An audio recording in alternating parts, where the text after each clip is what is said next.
Good morning and welcome to Sunday School. I'm so glad you can all be here. I sure wish I could be with you, but since we can't, this is going to be a fun time together.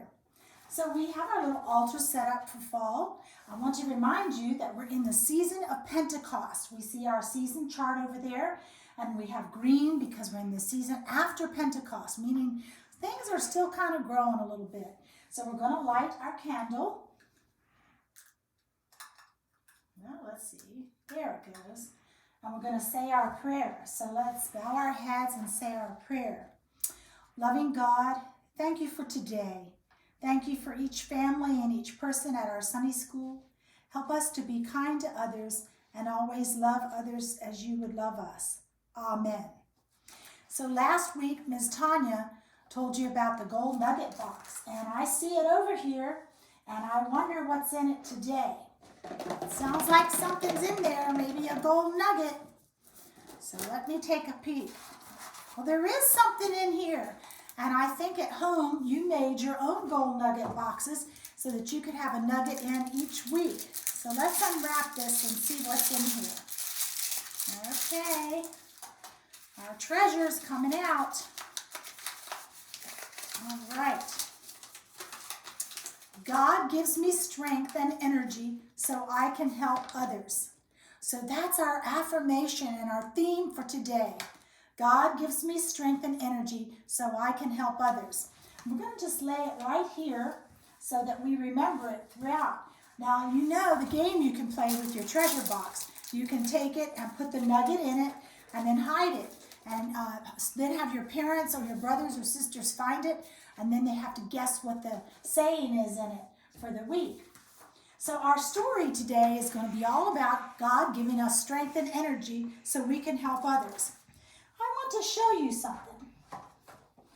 What do I have right here? I've got some dishes and a dish drainer and a towel. So what do you think I probably have to do? Well, I probably have to do the dishes. So I'm going to use my strength and energy to help others. So today and tomorrow, I hope you will help your parents do the dishes. Well, let's see, what else do I have here? Oh, I know. This is the most fun.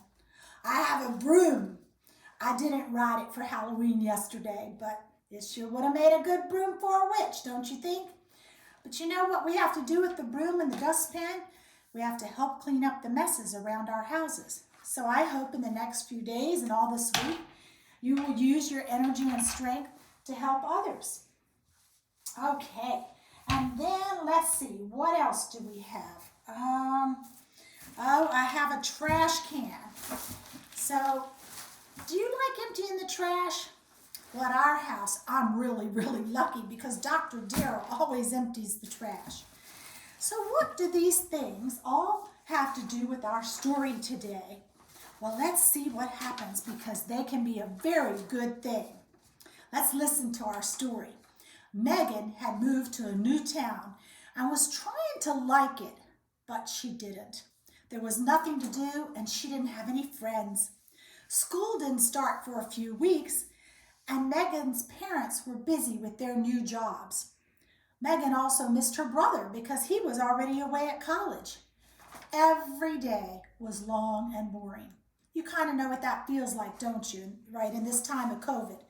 Well, today was Monday, and Megan's parents were meeting with someone, and their daughter Kylie was coming too. Megan was really glad that someone was coming so she could hang around with them. The first thing Kylie said to Megan was, "Do you think your parents would let you come to the community rummage sale?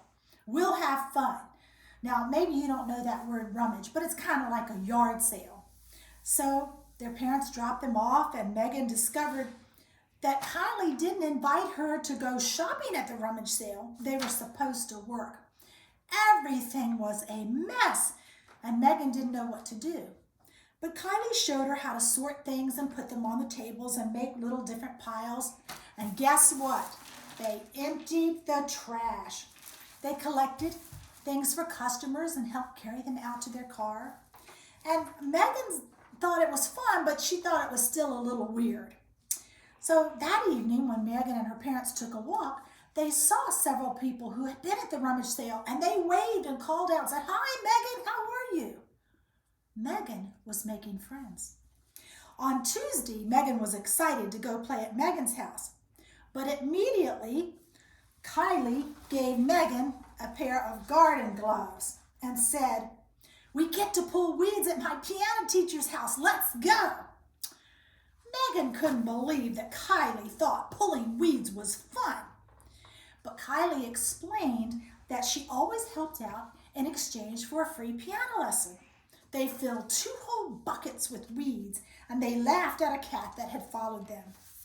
That evening, Megan's mom said that she got a call from Kylie's piano teacher saying that she would love to give Megan free piano lessons for helping in the garden. Megan was so excited and making a friend. On Wednesday, Megan helped Kylie walk dogs for a friend who had broken his leg. And while they were there, they met 3 other kids at the dog park who would be going to their school. And so Megan was making friends.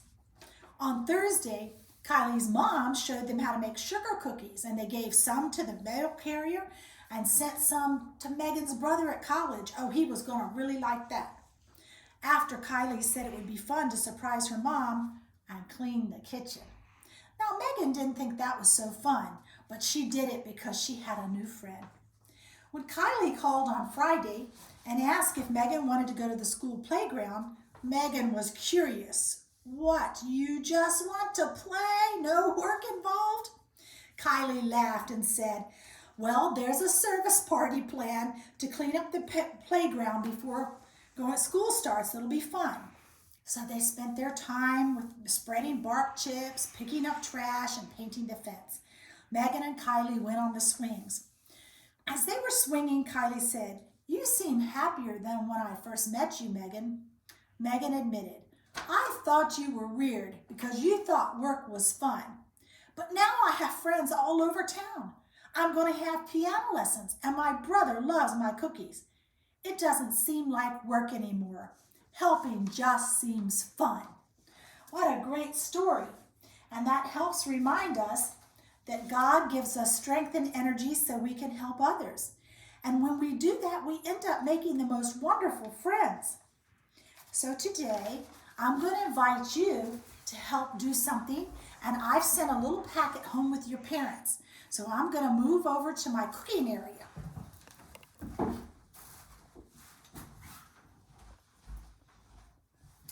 Okay, so the first thing I do when I cook is to put on my apron, because I don't know about you, but I sometimes get messy in the kitchen. So I'm going to put on my apron because I get kind of messy. And you want to make sure you ask your parents' permission before you do any of this. But what I've got here is my baking sheet. We're going to make some sugar cookies. So I have to spread the parchment paper on the cookie sheet first. So I get the parchment paper out very carefully. I kind of measure it. And then there's a little sharp edge here. So you want to be careful. And hold tightly and then tear the paper. There you go. And then you spread your parchment paper on your baking sheet. Now sometimes the baking sheet doesn't like to lie down carefully. So I take a little kitchen table knife and I'll lay it right there. Then in your packet, your parents have a roll of sugar cookie dough. I'm going to go get it. I'll be right back because it's in the refrigerator.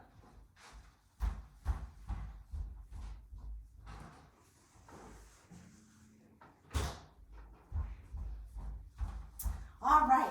Now before you open the sugar cookie dough, you have to wash your hands. Now I already washed mine, but if you didn't wash yours yet, go to the kitchen and wash your hands. And you might need a parent to help you with this because you need something sharp to open up the cookie dough. And so I'm using a scissors and I'm just taking the end of the cookie dough. Well, it's a little hard. That's why you might need an adult to help you. Then I get a little piece started here. There we go. See how it rolls out? And then I'm going to open it. And it's best if you keep the cookie dough in the refrigerator right until you're ready to use it. Unless you're going to make cookie doughs by rolling it out. There are two ways to make these kinds of cookies. You can roll it out, but you have to mix a half a cup of flour with this, or you can do exactly what I'm going to do today. It's so easy.